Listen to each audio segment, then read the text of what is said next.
മലയാളികൾക്ക് യാതൊരുവിധ പരിചയപ്പെടുത്തലുകളുടെയും ആവശ്യമില്ലാത്ത താരമാണ് മാധവ്.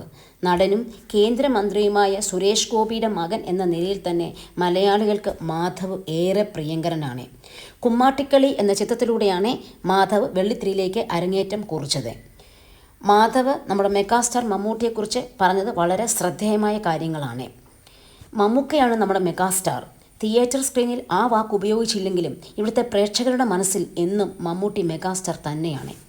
ഇന്നത്തെ കാലഘട്ടത്തെ സൂപ്പർ സ്റ്റാർ എന്ന പദവി വരുന്നുണ്ട് എന്ന് ചോദിച്ചാൽ എനിക്കറിയില്ല. എൻ്റെ കരിയർ തന്നെ 10 വർഷം ലാസ്റ്റ് ചെയ്യോ 15 വർഷം ലാസ്റ്റ് ചെയ്യോ എന്നത് ചോദ്യചിഹ്നമാണ്. അച്ഛനായാലും മമ്മൂക്കയായാലും ലാലേട്ടനായാലും വർഷങ്ങളായി അങ്ങനെ തന്നെ നിൽക്കുകയാണ്. ആ വഴിയിൽ ഇപ്പോഴുള്ളത് പൃഥ്വിരാജാണ്. കഴിഞ്ഞ 20 വർഷമായി അദ്ദേഹം ഇൻഡസ്ട്രിയിലുണ്ട്. ടൊവിച്ചേട്ടൻ, ചാലൂക്ക, ഫഹദ് ഫാസിൽ, കുഞ്ചാക്കോ ബോബൻ, അങ്ങനെ പോകുന്നു. പേരെടുത്തു പറയാനാണെങ്കിൽ അങ്ങനെ ഒരുപാട് പേരുണ്ട്. സൂപ്പർ സ്റ്റാർ കാലഘട്ടമൊക്കെ മാറിക്കഴിഞ്ഞുവെന്ന് മാധവ് സുരേഷ് പറയുന്നു. ഇന്നലെ ഒക്ടോബർ 2-നായിരുന്നു കുമ്മാട്ടിക്കളി തിയേറ്ററിൽ എത്തിയത്. RK വിൻസെൻ്റ് സെൽവയാണ് അത് സംവിധാനം ചെയ്തത്.